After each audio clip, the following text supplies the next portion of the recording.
Cześć, dobry wieczór, dzień dobry, gdziekolwiek jesteś i kiedykolwiek jesteś. To jest odcinek taki trochę eksperymentalny. To jest odcinek, którym chcę Ci pokazać odcinek, który już nagrałem. Tak, ale nagrałem go w czasie, kiedy po pierwszym opublikowaniu on miał 60 kilka odsłuchań. Do dzisiaj 60 kilka pobrań. To były takie bardzo, bardzo pierwsze podcasty, ale ciągle rozmowa jest świetna, rozmowa jest moim zdaniem bardzo aktualna i zwłaszcza po letniej szkole iLearningu myślę, że wielu osobom się przyda, zwłaszcza anglojęzycznym, bo wywiad jest po angielsku. Jest to rozmowa z Sally Ann Moore. Sally Ann w 79 chyba, tak się przynajmniej chwali na LinkedInie, skończyła uniwersytet w Manchesterze. Później cała jej kariera związana jest z jakimiś tam rzeczami rozwojowymi. Była szefem Learning Services, przez 10 lat zarządzała szkoleniami, aż w 2005 została dyrektorem zarządzającym konferencji, która nazywa się iLearning Forum przez i. Jest jej założycielką i ciągle dyrektorem. I to jest taka pierwsza największa konferencja dla frankofońskich ludzi, czyli dla tych, którzy gdzieś tam chyba mówią po francusku. Podobno tak to wygląda. Zapraszam Was do wysłuchania tej rozmowy. Ona naprawdę moim zdaniem bardzo dużo może wnieść, zwłaszcza dla trenerów. Więc miłego słuchania, a ja się będę w międzyczasie wakacjował. Także drugi sezon już blisko. 2EDU. Podcast o szkoleniach, prezentacjach i technologiach wspierających rozwój. We are here at a nice venue of e-learning fusion conference, and Sally Ann is with me. So if you can just give a brief introduction, who you are and what you do and why you are here. Hi, Pietro. I'm Sally Ann Moore. I'm the founder of iLearning Forum, which is a conference and exhibition in France for e-learning. But I'm also experienced consultant in e-learning strategy. And for many, many years, I've helped with big projects, big deployments of e-learning. And I've learned a lot over the time, deploying e-learning for over 2 million learners around the world over the last 20 years or so. So I bring experience in actual projects and learnings from real life, yeah. Yeah, so that's impressive, I must say. But I would like to ask you a question following up your presentation about metrics. Most of my audience, they are instructors, they are teachers, they are trainers, they are owners of training companies. So if I'm not measuring anything but a smiley sheet, is there a way or a strategy that I should start measuring something that will make me better?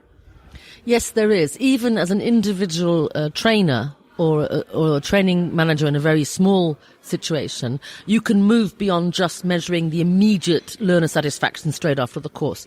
The trick really is what happens when the learner goes back to work, okay, when they adapt and apply. So it's really helpful if you know why they're taking the course, what it is they're trying to do, find out what work they're doing, and then measure how the work has changed. So these are the measures you take after the course and up to a year after the course. You can do it 6 months after the course and a year after the course. And this is also a very good way for a trainer to keep in contact and create a continuous learning experience, because in fact learning is continuous. It's very artificial of us to put it in a classroom and say, okay, it happens on 1 day or 1 week. In fact, it's a continuous process, and the real learning takes place when the learner goes back to work. The second thing you need to know as a trainer is, why do people learn anything in the first place? Sometimes it's because their company told them they had to. It's for compliance or legal reasons. But if you look at the internal motivation of a learner, it's a little bit like our children, you know. You watch children learning to walk or learning to talk. They learn by trial and error. They get up, they fall down, they get up, they fall down. But they're really motivated to learn. And if you look at why that motivation is there, it's the same for us as big people now as well. We want to be able to do things for ourselves. So a child wants to learn to eat and walk and talk, you know, and hold a spoon by themselves. They're really keen on this independence. The same is true in companies. So if a person goes on an Excel course, you know, learning how to use spreadsheets or something, it's because they want to start having to ask for help. They want to be able to build a model and do what if themselves and do predictive analysis or whatever it is they're trying to do. So as a trainer, the important thing you need to be able to keep doing is ask the question, why are you learning this? And keep creating possibilities for the person to experiment with the actual activity. So focus on activity and focus on them becoming independent and free through this learning, and keep asking them the question, how is that going? How is that going? And have you practiced? And can you do it by yourself? That is what a good trainer can do. And that's what you need to measure as well, is the ability of the learners to do the thing independently and in the real world, back at the job, away from the classroom. So that's where you have to go, really. So the trick is staying in contact and measuring things afterwards and reminding them of what they learned. Okay, so does it mean that when I will be preparing an offer for training, does it mean that I should highlight this and for this to be a selling point, or maybe I should charge more because I will provide the service throughout the whole year? So what's your recommendation on how to approach this in a very practical way? I mean, the ideal world, you would do a performance-based price, and that you would get paid for the change in performance. So, for instance, if you taught project management and they managed projects much better afterwards, there could be huge financial gains. It would be great if you could get in on that. But everyone says, oh, yeah, but you have to be able to manage all other things being equal. There's already so many factors. So in reality, that's very difficult to do. But in reality, what you can do is when you start the conversation with the client about why we're doing this training, is try and find out what the activity is as opposed to the skill set. Because the client might say to you, oh, we have a problem. They don't know enough about the office suite, or they don't communicate well enough, or they don't write emails properly. And they tell you they need a training on that. They're telling you what competence they want you to deliver. But the good question to ask is, what is it they do? What is it that the target group do? And how could they do it better? And how would we know if they're doing it better? So, for instance, if it's writing skills, if it's writing proposals, if let's say they're pre-sales consultants or they're specialists who are helping produce offers, if they were doing a good job, there'd be more offers accepted. So the acceptance rate might go up. So as a trainer, it's a good idea to try and find out what is the activity? How will we know it's going better? What will we measure? And then incorporate that in your feedback process with the learners. So what I hear is that I, as a trainer, as an owner of a company, I should build a long-term relationship than just a training, first of all. Then another part is that I should ask why, and not even once, but maybe a few times, ask why you send this employee and what they do is the last thing. But are there any things that will, or any metrics defined, or any metrics that are like standard that I can use? The best model that you can use is the Balanced Scorecard, which was authored by Kaplan and Norton. Now, this simply says that it's a bit like if you're a pilot and you're flying a plane, you shouldn't just fly using altitude. You should also know your speed, your weight, your angle, and so forth. So it's a bit like that. We're saying we're not going to fly a plane just on one measure. And the Balanced Scorecard says that there are 4 types of measures that you can use, and you can use these to see how well training has gone. One is the financial. So did we save money or did we make more money? So just the shareholder value side of it. Is there a financial reward from this training? But the second one, which is really important to ask, is are our customers happier with us now? Now that we've trained these sales people or we've trained these support people, what does the customer perceive as an improvement? Are they getting a better service? That's always a good question to ask. The third one is, are we learning faster than the competition? Now, are we smarter and sharper now than our competition? Are we doing things in the marketplace which are different and more innovative? And fourthly, we in our company, whatever it is we're doing in this company, making tables or running trains, what are the key processes that drive our business? So, for instance, in airlines, it might be booking seats on airlines. How well are we doing that? And that key process, can we make it more efficient, faster? And have we learned something that improves our process, our key process? So this brings us back really to aligning the business and the training investment. Because too often the training need is identified in a kind of stupid way, which is, I've seen training managers go, okay, I have to find out what the training needs of the business are. So they go and interview the business manager and they go, what training do you need? And then they write it down. Because it's not the right question. The question is, what problem can I solve?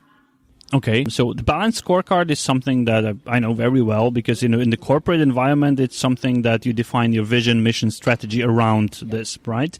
But what I think of is that it means that we are not only asking about how the trained employee perceives himself and his training process, but maybe we should also ask a manager of this employee on what the performance is and who should we ask? Because I know that not only the learner, who should we define as a stakeholder or as a person to interview or to get data from?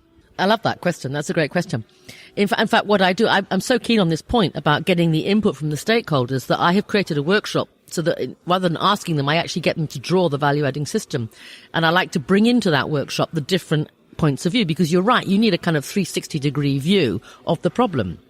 So I would have some of the job holders in. So let's say, I don't know, maybe it's code developers, or it's pre-sales support, or it's customer service, or whatever. I'll get a couple of job holders in. I'll get a couple of customers in. That would be great. And then the boss who pays their salaries, the person who pays their salaries, and maybe the internal client, if there's an internal client, which could be sales. If it's pre-sales, sales might be the client, or it could be the product management. So you have internal stakeholders and external stakeholders, and I would like to get them all in to see what is the value-adding system that these job holders do, that this team that we want to train. What is the value, and get an actual picture of that value-adding system. What goes in? What do they do? What comes out? So let's say problems come in, fault reports come in, customer needs come in. They write a spec.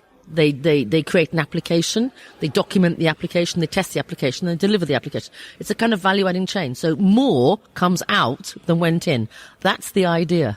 And that's what I'm always looking for with the stakeholders, is to find what that more is and how we measure it. It seems as a quite simple process, quite simple thing to do. But on the other hand, I think there is quite a risk, because if I would just get all the stakeholders in one room and, I can see the potential risk of them having different goals. So have you experienced the fact that when you just bring in all the stakeholders, it sometimes means that they have different goals and they have different reasons of why they want people to get trained? Yes, there is always this risk of different agendas, and obviously it's this problem is all over companies, and sometimes it's political, but it always leads to inefficiency. And we know that high performance comes from singularity of purpose. So the first thing I do is define with the stakeholders the purpose of the system, the value-adding system that we're looking at. So whether it's pre-sales support, or it's customer service, or it's application development, I get them to agree on a mission or a reason for living of this system. Okay, of this value-adding system. So it could be develop applications that the company needs.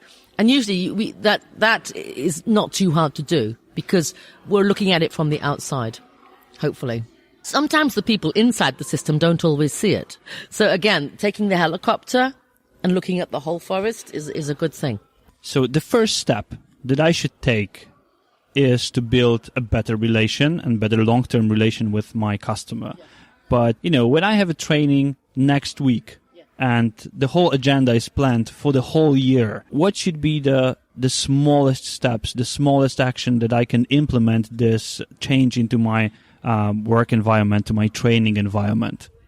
I think the first thing you can do, very small cost-free change, is, okay, you've been asked to do a training course, you've designed it, you're ready to deliver it, is I would just change the first and last slides. So the first slide I would just change, or I would include a slide to ask them what their jobs are, what they're doing, and you could do this as an icebreaker exercise, actually, breaking down the ice, because, of course, the more people collaborate in a training course, the more learning there is. So do it as an icebreaker, what their jobs are, and what they want to get out, what they want to be able to do after the training course, and focus on the activity. And then as the day or the week goes on, have them bring examples of real work to the training course. This is a great way of integrating work and learning, is that they bring actual work. So if we're teaching them to write, they should bring in things that they're actually writing, and not work on theoretical cases, but work on real cases. That's the key thing. And then the last slide is to try and measure how well they can do something now compared to the beginning of the course. What's the delta between when we started, what you couldn't do, and what you can do? So I'm back to that thing about the children being able to sort of learn to walk and talk, and why they do it is, are they able to do this independently now? Are they able to do it on their own? Like a big kid, where they walk and talk and feed themselves. That's the two changes. So the first slide and the last slide. Also, what I hear is that I just need, as an instructor, I need to be much more open. I need to be much more flexible. And isn't it that it requires more work from me as an instructor? Actually, in a way, it could require less, because a good instructor will be doing more of asking questions than telling people things. And you will see that people, especially managers, by the way, learn by doing. There's the Kolb learning model that says that people are either abstract theorists, modelers, or they're activist pragmatists. The more you get close to management, the more you will find that they're activist pragmatists. So you should design your learning for them to do stuff.